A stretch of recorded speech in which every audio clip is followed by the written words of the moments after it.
My name's Lee Henderson. My pronouns are she, her. I'm the managing director of Teatro Visión, and I want to welcome all of you to La Hora del Mitote.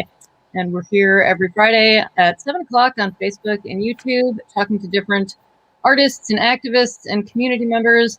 And today I'm really happy to be here with Vanessa, or Pfox, from the School of Arts and Culture at the Mexican Heritage Plaza. And I imagine a lot of you out there are already familiar with the School of Arts and Culture and with La Plaza, because first of all, it's Teatro Visión's artistic home, and the School of Arts and Culture has been so helpful in helping us to bring so many performances and events and classes to the community. And I know that you also work with innumerable other arts groups who are serving our community, and that you do your own performances and events and things like that as well. So thank you so much for being here. My pleasure. And for all of you out there, remember, we love this to be an interactive conversation. So if while we're talking, if you have questions or you have comments or you just want to say hello, you can always drop that in the chat on Facebook or YouTube, and we'll see it. And we would love to answer your questions or just say hi. And so Pfox, let me start by just asking you to introduce yourself, and you can tell us a little both about what you do at the School of Arts and Culture, but also anything you want to share about who you are as a person and other, practices that you might have as an artist or an activist or a community member that you want to share. Okay. Well, my birth name is Vanessa Palafox, but I go by Pfox. We have two other Vanessas at the school, so it just is easier to go by my nickname. And I'm the production manager at the School of Arts and Culture, and I also serve as a committee member for the communications and advocacy team for the Si Se Puede Collective. So a lot of really fun work surrounded around community and media and just activism in our local community. Outside of work, I am a dog mom, goofball, kind of just always supporting local arts and business. But I'm mostly a workaholic, so everything just kind of overlaps after a while. But that's me. Well, thanks. I want to start by talking about what it was like at La Plaza, whatever it was now, 15 months ago or so, right? Because it's such a fantastic hub for events and for gatherings, and it's so central to people coming together in East San Jose. And so what was it like? What was the feeling there when all of a sudden none of those things could happen anymore? Yeah, so funny thing is I was a week into my job, so I was actually being onboarded, and we were preparing for our Cesar Chavez event, which is, we partner with the schools in East San Jose, and a lot of them march from their schools to the plaza. That's the meeting hub, and we're able to activate the plaza, and there's 1,500 students have come and sat and just watched the program. Some have participated, and it's a great way for us to showcase our creative sector and have certain people come and talk. And so right before Shelter in Place hit, we were planning for that event, and I think I sent the invite the day before Shelter in Place hit. So we basically had to uninvite everybody. And, in addition to that, it was actually really hard and intense, because we also had to inform local creatives, brides, just a lot of people clients who were planning to activate the space literally the next weekend or so. And so there was a lot of uncertainty and a lot of confusion around what do we do next. And I think it was mostly sort of dealing with the response and what to tell people. So I think that was kind of very interesting to step into a new job in the middle of a pandemic. Yeah. And uninvite, you just said, is such a sad word, because it's so the opposite of I think everything that School of Arts and Culture stands for in terms of being a space that is about being welcoming. And that's so It's just so painful to then have to turn around and say, no, you can't come. Right. Wow. Yeah, and I didn't realize that you were that new to your position at that point. Wow. Yeah, it was I was still learning how to answer the phone and just like who do I direct to who, and just realizing like my Spanish is terrible. And I think for me it was definitely a little bit of shock, and but I was really really impressed with like how the team came together, and a lot of them, they're just like really well seasoned in what they do, and so it was just really cool and comforting to to be in a place where like we were like, I think we were all freaking out on the inside, but we were all like, well, what do we do next? Like what's the next step? Like what can we do? How do we show up? And so I think that response was really like, it brought me a lot of comfort, because like it was like, I can't freak out right now. Like we gotta figure something out. And so it was just really cool to be under, with my coworkers, with my peers, and under our leadership during that time. Yeah, I mean, and that's a great segue into the next thing I wanted to talk about, which is, I mean, I, for one, like, I am so impressed with watching everything that School of Arts and Culture has, all the new ways that you have found to continue to be contributing and to continue to be, a presence and a benefit to the community around you. So congratulations on that. Thank you. And I would love for you to just tell us all more about how you did respond to the pandemic as an organization and what you have been doing, which is Yeah. Thank you. Thank you. I think being that, again, I was new and everyone was kind of, dealing with their own departments, one of the tasks that was given to me was to figure out how to launch a food distribution. And, we kind of talked about a lot of things like testing, vaccination, food distribution, and, being on the east side.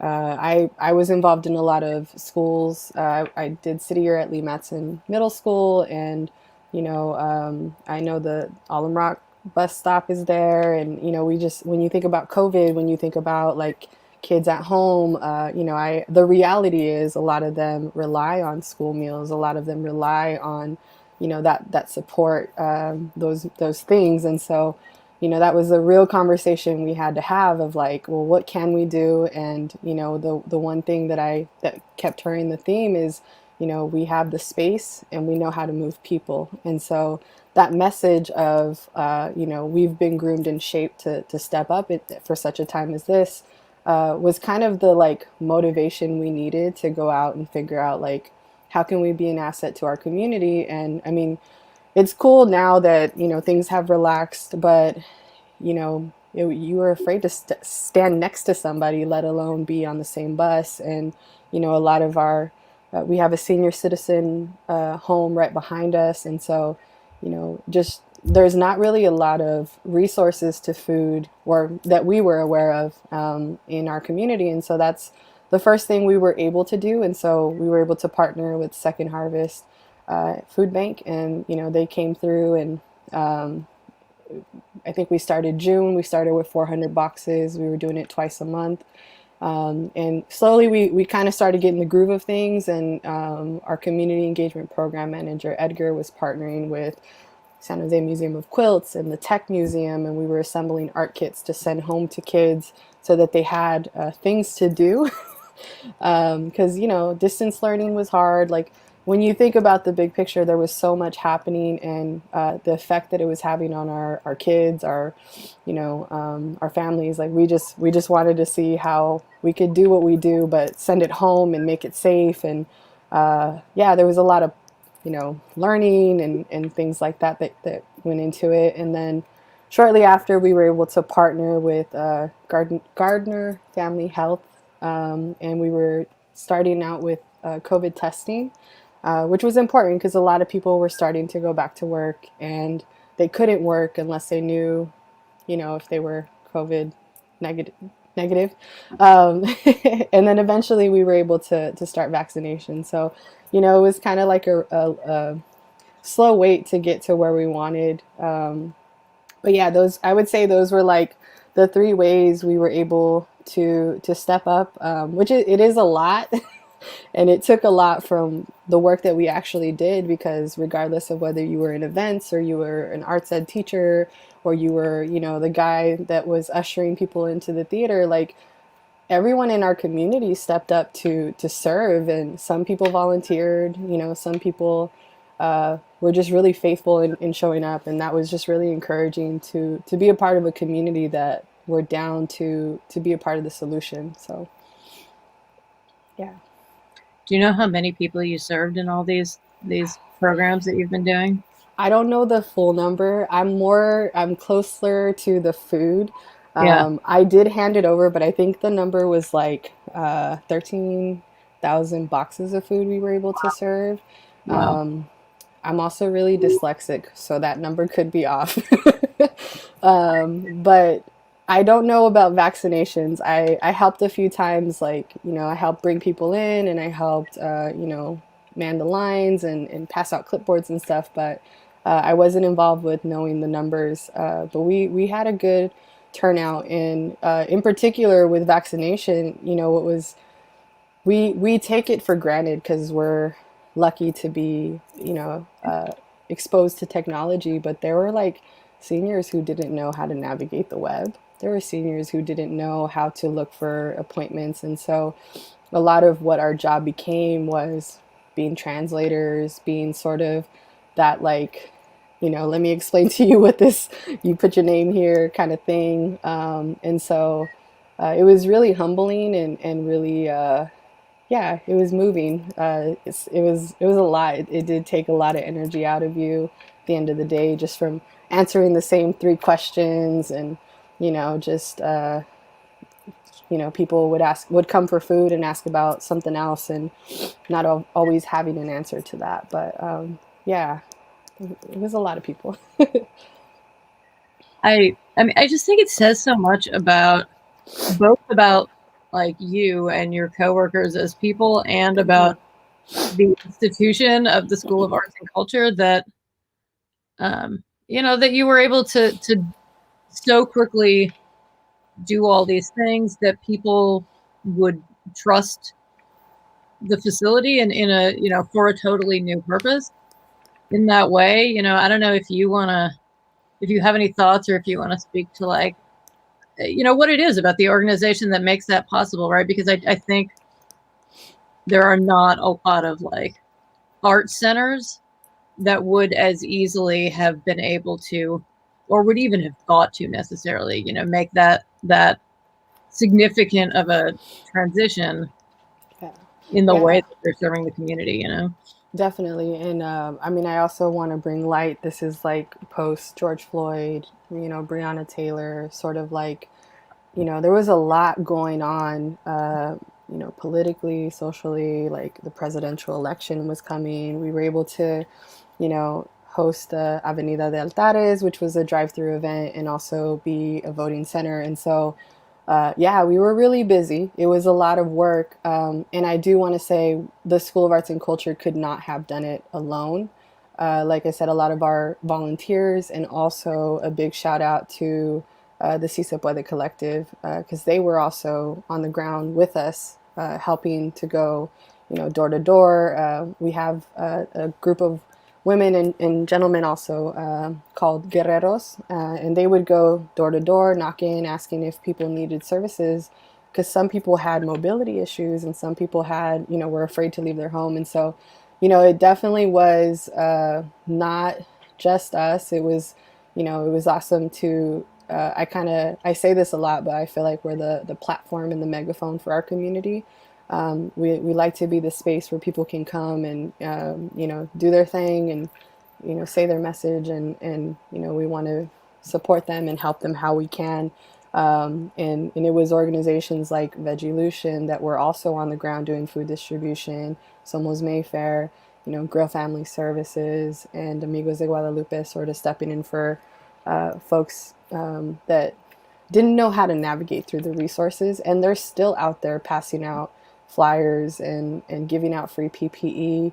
Because again, those are some things that we take for granted, is, some people need masks to go to work, and if you can't afford that, then it becomes tricky, or you're wearing the same mask and it's not as safe. And so, yeah, there's a lot that we don't think about. And I think there was also a lot of creative artists that came out, to come and support people that, I was a fangirl of, would be out there directing traffic and, like loading boxes in cars and whatnot. And so it was just a really exciting time for us. We wanted to shift the focus on what was going wrong and show what we could do to make things right. So yeah, that's kind of my thoughts on that. Well, and speaking of artists too, I think that's another thing that that you did in a lot of ways keep the connection to arts throughout, right? You mentioned that in addition to distributing food, you were distributing materials so that kids could continue to be creative in their homes. And I know that at times when you were doing testing or vaccinations, that there were performers there at the Yes. same time, right? I think that's such a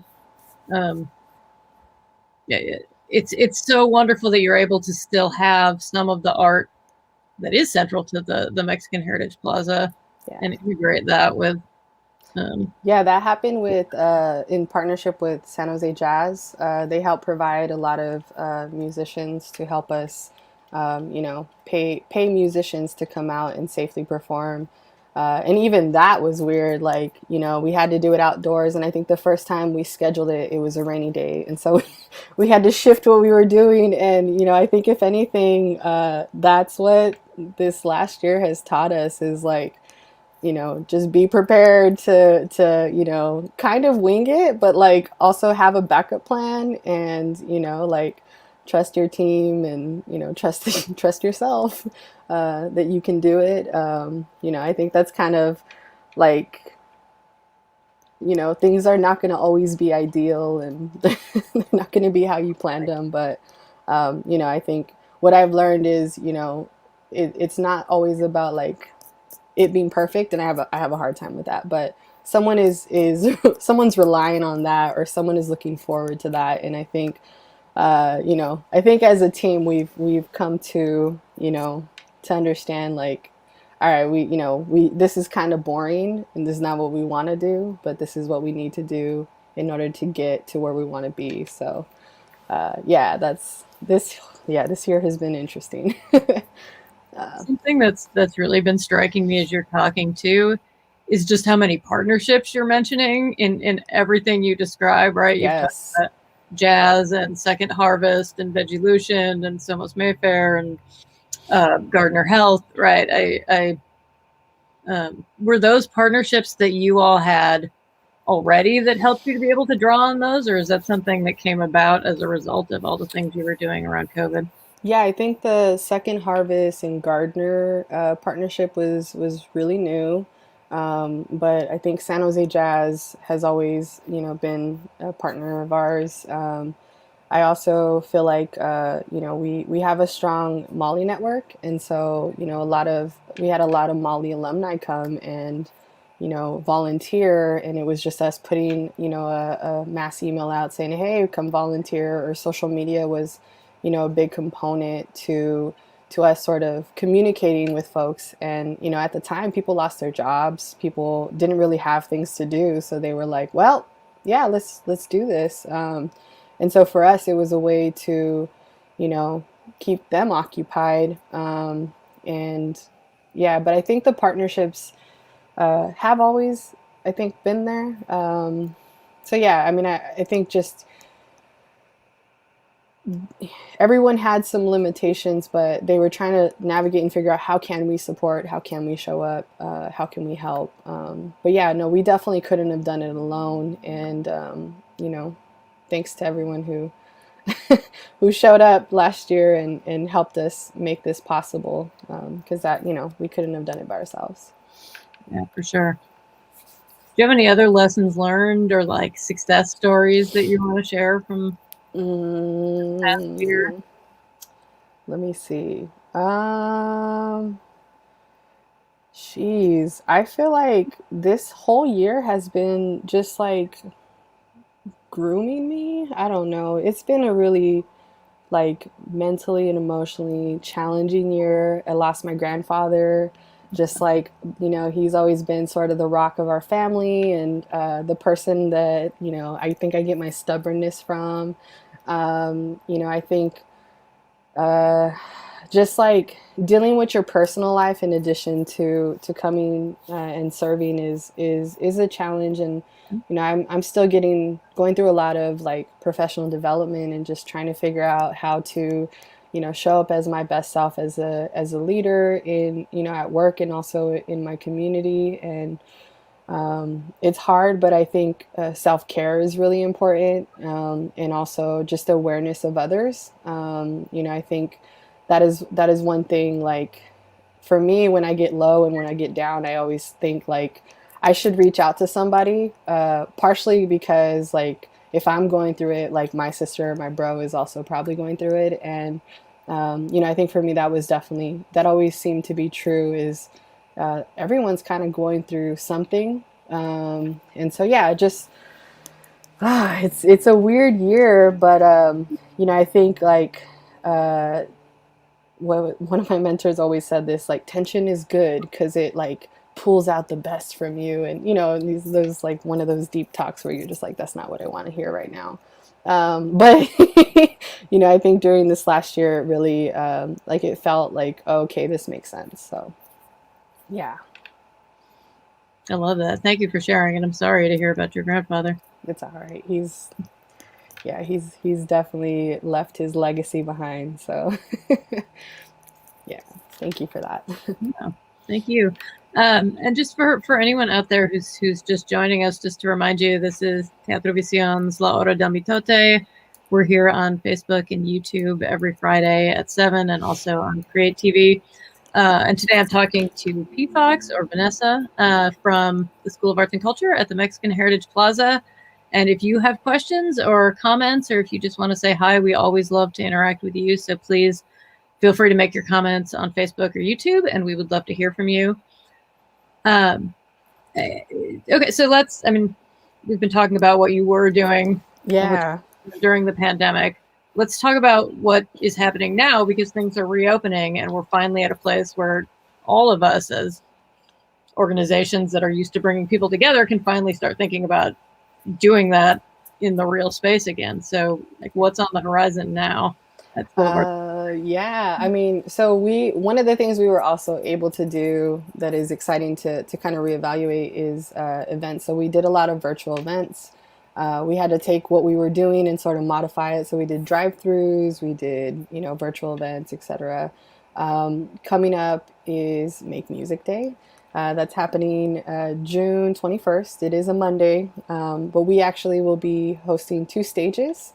And that's shout out to OCA, shout out to Phil, San Jose Jazz, and a lot of artists that will be coming out to share their music. So we did a thing called the People's Channel last year, and we're able to do it again. And that's going to have San Jose Taiko, Los Lupeños. We're going to have Bloco, and Jonathan Borca. So we're going to have a lot of really cool, artists that are always working with us in community. And then we have some other folks, Chavelo Solidos, Jackie Gage is on the roster. We also have Yuppie Liberation Front. So we have a lot of, musicians that will be performing for us and sharing their music with us on June 21st. And so you can tune in on YouTube. And if you follow us on social media, School of Arts and Culture, or I'm sorry, School at MHP is our Instagram handle. We'll be able to share information and keep folks updated. So that's what we've been gearing up for. Like as that's like been like the last 2 weeks of my life. And we're really excited to be able to, to have 2 channels and, stepping in as the production manager. I've been helping with our, video and live streaming. And, we have a small but mighty team trying to figure out like how to continue to keep folks engaged and informed. And a lot of our work has been in the last year surrounded around PSAs and just updating community with what we have to offer. But it's going to be exciting to shift and go back to creative work like music and other types of projects. So yeah, that's what's coming up. So Make Music, it's still, so the artists will be performing at the plaza, but your audiences are going to be virtual still. Yeah, so we're gonna do it live on YouTube.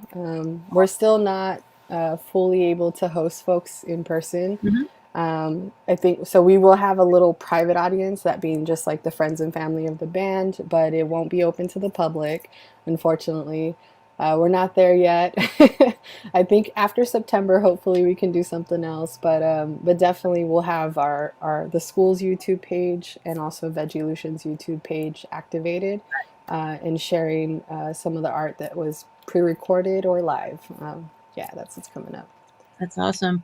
And you even, you mentioned, which we didn't even talk about when we were talking about what you all were doing during the pandemic, I mean, during the ongoing pandemic, is that you did continue to do virtual events and virtual productions too. And I know we're, in fact, working on some PSAs with you as well. So I don't know if you want to add a little more about that too, about the ways that you've taken your productions and things and made that transition to virtual.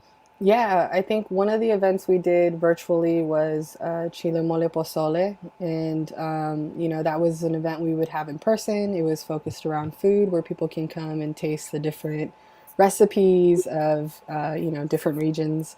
And it was, it was different to have to do it, online, but we pre-recorded performances and we even had like a cooking demo by our Vegilution Eastside Grown Fellows. And so, we're sort of reevaluating what it is that we will be able to do come September. So our fingers are crossed to be able to have some type of an in-person component. So, fingers crossed that everything goes well, make sure everyone's still staying safe and getting vaccinated and wearing a mask, so that we can get there and it is possible for us to, get to a place where we can celebrate and eat and break bread together again. So yeah, I think that with the digital platform, I'm excited. We're actually partnering with Create TV and Makla and, yourselves, Mosaic, Chopsticks Alley, and San Jose Taiko. And so we're able to, work together, collaborate, and create public messaging, from our perspective to community. And I think it's really exciting to be able to work with arts organizations and kind of get serious and really just ask, like, what message do you have for the community, and collaborate and put that vision into a little 30-second to a minute thing. It's cool. Yeah, well, and think about the way that the strengths that we all have already can translate to, what's the message that we need to share now about safety or about vaccines or and how do we use the tools we already have, and put them in service to that. Yeah, that's exciting. Yeah.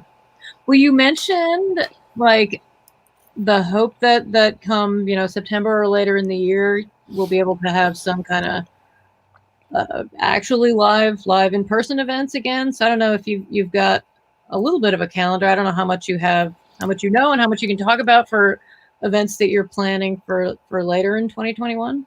Yeah, we had our very first in-person planning meeting around Chile Mole Pozole. So it's still very much in conceptualizing and creative vision. And, the team for us, we have a new staff and I feel like I'm one of the newbies. And so actually listening to the folks who have been doing events and hearing their perspective of how it started and why they do it and being able to, throw in our 2 cents is really cool. We're in the starting points. It is coming up. I believe it's September You have the dates right. May 12th is what you said, September right? 12th, yes. So we are hoping that there will be an in-person component. No promises, but I think Chile Mole Pozole is definitely surrounded around, food and our culture, and it is a celebration of Mexican Independence Day. We were able to do, we had a message from the Consulada de Mexico. We were able to kind of put together messaging and performances that meant stuff to us. And so, yeah, hopefully we can, taste some chile and some mole and some pozole, because, I mean, who doesn't want to grub and break bread? Right. And I think following after that, we're going to be one of the hubs at Viva Calle. And for those of you that don't know about Viva Calle, it's basically like a long bike party. That's the best way I can describe it. And there's like a bike route that goes through. They change the bike route every time they do Viva Calle. And I don't know where it starts and stops, but I do know we are one of the hubs that will be there. So you can expect, performances. Usually families come out with their bikes, and the streets are blocked off, and so it's a really fun and safe way to bike, scoot, skate, roller skate. Like it's a really fun event, and I try to go to every single one if possible. So this will be my first Viva Calle with the School of Arts and Culture, and not sure yet what to expect, but there is a save the date there. And then excited to do Avenida de Altares. That usually takes place Halloween weekend. I have October 30th on the calendar for now. Last year we were able to do a drive-through. We had artists come and do their interpretation of an altar. I think we had, man, it's been so long ago, 10 or 20 artists? Can't remember now. But yeah, they had a 10 by 10 booth, and everyone had their different, like some of them were just traditional altars, others were very dedicated to something else. I think there was some like piñata cutouts. The Si Se Puede Collective did a table dedicated to advocates who've lost their lives, and just honoring them and the work they've done. So yeah, I don't know what we were planning for Avenida, but I definitely wanted to put that out there. And our last event that we do, it's sort of our seasonal event, is Fiesta Navideña. We weren't able to do it last year because again, the tiers weren't allowing us to meet in person, but yeah, just save the dates. We're always trying to plan something fun and exciting and new. So yeah, that's all I can share for now. I think we're all in that place now too, right? Where we're saying we're going to do something. I don't know exactly Yeah. what it's going to be, because I don't know exactly what we're going to be able to do. Right. But definitely we're going to do something. And so if people want to learn more about these or keep up with what's going on at the School of Arts and Culture, what's the best way for people to make sure that they're like following what's happening? First and foremost, our website, the schoolofartsandculture.org, is the best place, in my opinion, to just check out. Go to the events section, and if you don't want to, navigate through our website, I would say look us up on Facebook or Instagram, and that's School at MHP. And I think that so again, we have a lot of new folks working for us, and Joanna is helping us a lot with marketing, and so a lot of information about getting vaccinated, getting food, just sort of the happenings at the School of Arts and Culture. We really try to put it on social media so folks have an update or know what's happening and what's coming up. So yeah, I would say follow us on social media. Yeah, and you have an email newsletter too, right? People, if they go to your website, the website, you can definitely subscribe to the newsletter. We do our best to send out sort of updates and events that are coming up. So you'll probably be the first to know, maybe even before me. Just kidding.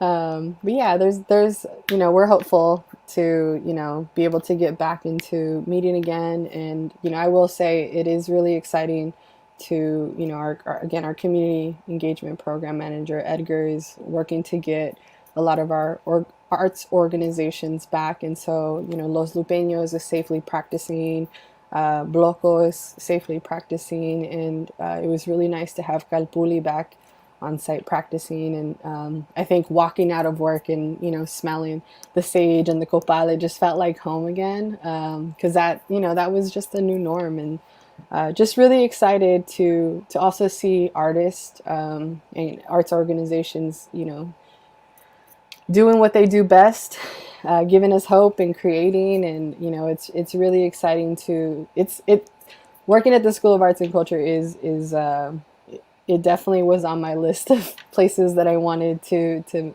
work at. And so I'm excited to have my foot in the door and be able to be a part of the team. So yeah. Well, you don't have your foot in the door, you're all the way in the door. Yeah, that's right. Yeah. Well, we've got a comment from Diane out there who's watching, and she's pointing out we've tabled, and we've Teatro Visión has tabled at La Plaza for Viva Calle in the past to promote our Dia de Muertos shows. Very cool. which is very true. Thank you, Diane, for reminding us of that, and thank you for watching. Hi. Yes. Yeah, and I think that's another, just one more of all these examples that are coming up, right, of ways that your work at the School of Arts and Culture intersects with just such an impressive array and number of different organizations serving different purposes and serving different communities and in different ways, right? And that we can all find a way to make a home at La Plaza. And yeah, when Diane was sharing that she got vaccinated at the Plaza, that I was like in a meeting with you guys, I was trying not to cry. That was really moving to, hear her story and just hear the feelings that, came up. And, a lot of people had different feelings coming to get vaccinated. I heard some people said they were scared. Some people were really excited. One of my friends was like, I felt like I was in a line at Great America waiting to get on a ride. So it's been really cool to hear, people's experiences and how they felt as they came to get vaccinated or get tested, or, some people who needed to, just find out more resources about what was happening. And so thanks, Diane, for sharing your story with us. That was really cool to hear. And glad everyone's vaccinated. Yeah. Well, and it speaks to that. It feels like a safe space. It had already felt like a safe space. So then someone who might have been nervous about getting vaccinated, or might have not known what resources were available, or not known, how to go about scheduling an appointment, right, felt that there was a place that they knew and a place that felt safe where they could go and get those answers. Yeah. And Diane's commenting again. I saw so many friends at La Plaza for vaccination, which is great too, right? I think that's the same thing, right? It doesn't feel like going somewhere scary or somewhere clinical or somewhere, where you don't belong. It's a place where people feel like they belong, and that just suddenly became important in such a new way. And you all found all these ways to use that. Yeah, it was cool. It was also cool. Some of the folks who performed during our vaccination music, Monique is one of our arts teachers. Mm-hmm. And it was funny because she came back and was like, I'm fully vaccinated. Like, just like the folks that you're working with to, to have a place where they can get vaccinated and be able to kind of get back to what they were doing. It was just always like exciting to, to hear that, to hear like, I can finally, I don't know, just breathe. Yeah. That was really cool. Yeah. I wonder if this are either you or the School of Arts and Culture as a whole, right? Are you thinking differently now about the role that La Plaza plays in the community than you were thinking before the pandemic? Is there going to be like an ongoing impact on how you program the space, do you think? Yeah, I mean, we were just talking about like the theater. I know, you guys book the theater and do your thing, like figuring out like, do we have to rent out in pods? Like, I know like movie theaters, you have to buy your tickets in advance and sort of reserve seats. Like, we really don't know. It's all like, we're relying on the county, and it's kind of become a joke of like, you plan and then you have to change your plans because the restrictions change. And so yeah, it's always changing, and we're always waiting for the next rules, the next rule book of what you can and can't do.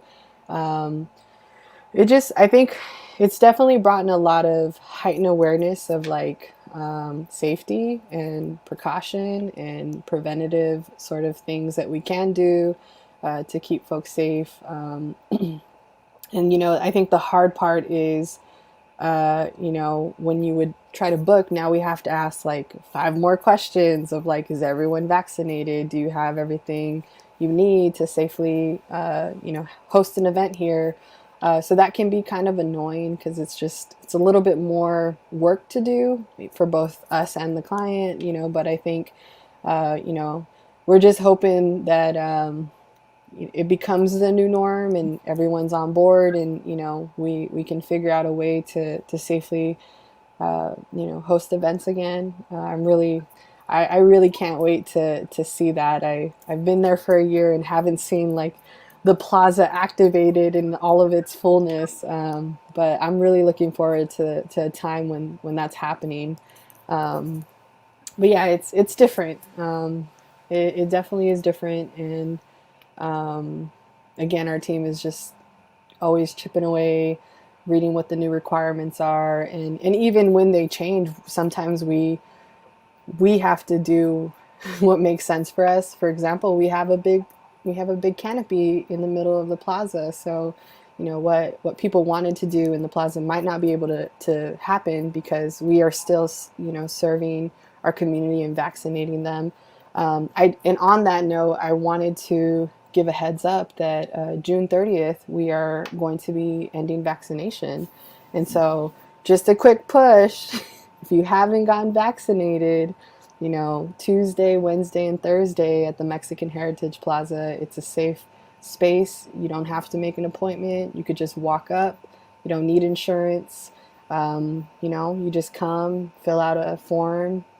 There's really no lines at this point. Unfortunately, I don't know.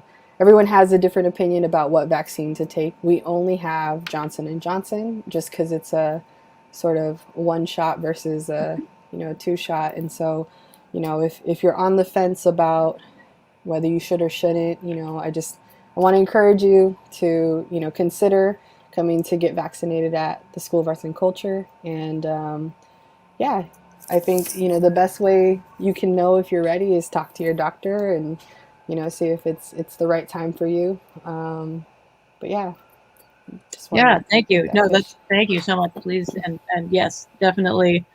So what times? You said the times and one more time. For sure. So let me look at my notes because I'm really bad. Tuesdays and Thursdays, it's 10:30 a.m. to 4:30 p.m. Okay. And then on Wednesdays, you can get vaccinated from 12 to 5 p.m. Also, if you still need to get tested, it's free. So we do that on Wednesdays as well. So Tuesday and Thursday, 10:30 to 4:30. Wednesdays, 12 to 5. Awesome. And the vaccines are free, and they're for everybody. And any insurance, no insurance. Correct. Doesn't matter. 12 and older. 12 and older, yes. 12 and older, yeah. So I definitely wanted to just put that out there one more time for folks. And yeah, come talk to us about it. We'll chop it up. That's awesome. Yes, thank you for saying that. And yes, anyone out there watching, if you're looking for somewhere to get vaccinated, I would super encourage you to go to the plaza. Yeah. Let's see. Again, just a quick reminder out there. We have about 15 minutes left. We're chatting. So if anyone else out there watching has any questions for Pfox about what the plaza has been doing, about what they're going to be doing, anything at all, please feel free to drop that in the comments. And are you booking outside events now at this point? I know you're not fully open at this moment, but if someone's planning an event later in the year. I believe Stephanie is booking. That's great. And I think the best email would be info@schoolofartsandculture.org. Should have shared that earlier. But definitely, even if you have questions, like I think right now it's the best time to just ask, like, what do I need to do to have an event here? Because I think the process has changed a little bit. But this is the best email to hit us up at. And unfortunately Stephanie wasn't able to make it tonight, but she'd be most likely the person to help you book. But yes, to answer your question, I believe we are starting to book the plaza. Yeah, that's great. That's so. It just feels very energizing to think about that, because I think from our perspective too, like we've missed the people there, we've missed the space there, we've missed being able to bring our community there, right? So it's just great to finally at least be able to think we're taking steps towards that. It seems attainable now that yeah. we're back there at some point in the near future. I think that's great. And yeah, I just want to emphasize it's that La Plaza is, I mean, you do your own great events. We do our events there. Lots of other groups that you've mentioned, use the space regularly. Mm-hmm. But you're also, a community space, and the community members planning events or things can also reach out and should reach out on that email, right? For sure. And that, I mean, I think one thing I hope to see more of is the gallery activated a little more with visual arts. I know we do a lot of performing arts. I want to see just a lot more. Like when I think about art, I also know like through pain and trial, that's where a lot of inspiration in art comes from. So I'd be interested to see like what people are able to create and share with community. That's something I haven't been to art shows, and that's one of my favorite hobbies is, checking out a lot of local artists and being at the school, I don't know, maybe I'll put something together. That's something I've been wanting to do, is just put an art show together and just really bring community back and, just get together and talk. Yeah. That sounds great. Is that like, what do you think you're looking forward to most when there are actual real people really in the space there at that School of Arts and Culture again? Yeah, I mean, like I said, I think I want to see a full year of, what events at Mexican Heritage Plaza is. For me, right now I'm really looking forward to Make Music Day. This will be my second time doing it with the School of Arts and Culture. I've helped in the past, but it's really cool to have a lot of local, artists, whether they're from the Mali network or, they're just community engagement partners. I'm looking forward to hearing live music and, celebrations and food. I think like the combination of everything is really what I'm looking forward to. And I also, for me, we were able to catch Macario in theater, and that was just wow. I went with my mother, and it was just such a beautiful production. So, being in the theater, seeing the colors, seeing the lights and the transitions, like I geek out about stuff like that. And, I think for me, I've had like mad hard creative block. And so, I think, just being able to see others express their, their pain or their passion or whatever the case may be, it helps you get out of your shell. And I think I need that. I think we all need that. And so, kudos to you guys for continuing and pushing and doing Esperanza Rising and, just all that stuff. Like you guys didn't stop either. So, that's one thing, like we're all doing the best we can with what we know how to do. So, yeah. Thank you. Yeah, thank you. I appreciate that. And I appreciate the shout out to Esperanza Rising too. Whoops. Sorry, yeah. I don't know what I did there. Hold on, give me a minute. I don't know how I did that. There we go. Yeah. Sorry about that. You were saying I shouldn't be the stream runner and on too many brain cells going there. No, but what I was trying to say is I appreciate you shouting out Esperanza Rising. I'm going to take just 1 second to remind people out there, if you have not seen our production of Esperanza Rising, which is, unfortunately, we still couldn't, do it for live audiences, but we did do it with an incredible cast of local young artists aged 10 to 18. It's pre-recorded. It's available on demand. It's free. You can watch it between now and June 20th. And so you can go to teatrovision.org/Esperanza Rising and request a link, and it's free. And we would love to have as many people see it as possible in the next little bit more than a week that you have. So if you're watching and you haven't seen that yet, please do so. And thank you for giving me an opportunity to plug it. Of course. Yeah.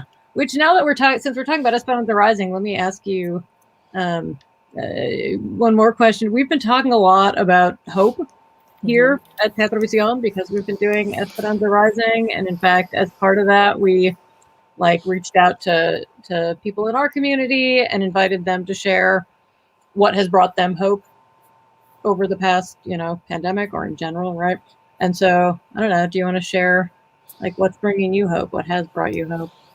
Yeah, I mean, I think that's such a that's like a, I know I was like chatterbox earlier, but I think that's such a really personal question, and I love it. And I will say, I've been so busy that I haven't really been able to identify what that is. And I mean, right now it's community. It's really you know, there there's a coworker who we brought her on as an event captain, and she's just like, I have coworkers, and I'm just excited to be here, and I'm trying to feed off of that energy. I think sometimes we just get down, and so right now I'm just really feeding off the energy of my coworkers and my peers, and my family and my partner, and just really checking myself, and trying not to get to a place of don't get down. It's gonna be okay. Tomorrow's a new day. But yeah, I think right now I would say it's community, and being grounded in the place that I am. I love that. Yeah. Yeah. I mean, and I think, certainly and it sounds like you all and we've learned a lot about what we have to offer, and what the value of our art or your space is, in our community. And me personally, that I find that really inspiring and really gives me hope, right? Is it seeing so many people, yourself included, the staff at School of Arts and Culture included, find all these new ways to use the value of what you have and who you are. So, thank you. Yeah. Thank you very much. Yeah, no, thank you. So we've our hour's almost over. What else do you want to make sure that people know about the School of Arts and Culture before we sign off? What else do I want people to know about the School of Arts and Culture? I would say, yeah, we have new staff. It's our website. I think, we're definitely a new team, and I feel like, we've gone through a whole new year of, a pandemic and surviving it. And I think just keep following us and seeing the work that we're doing. We're really, excited to activate the space again. And, just, if you haven't been to the Mexican Heritage Plaza, you should definitely come. The plaza is great. The pond is beautiful. A lot of people don't know we have a theater, 500-seat theater. Like, this space is really cool.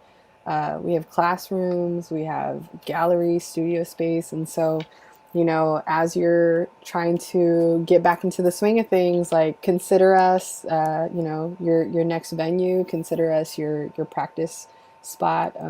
I think the school has a lot to offer, and we're exploring what it is to provide digital services. So if you're looking for that, feel free to contact us, and I think, yeah, we're down to help. Yeah, I mean, it really is just a really cool facility, and I think, I mean, I've done events and been to events there now for 20 years. How long has it been open, right? And still, I feel like I discover, oh, I didn't know they did this kind of events here. Oh, I hadn't thought about doing that kind of events here. So yeah, there's a theater, there's gardens, there's a pavilion, there's galleries, there's classrooms. So yes, I encourage everyone to get out and just explore the facility. Yeah. Well, and Diane, one more time.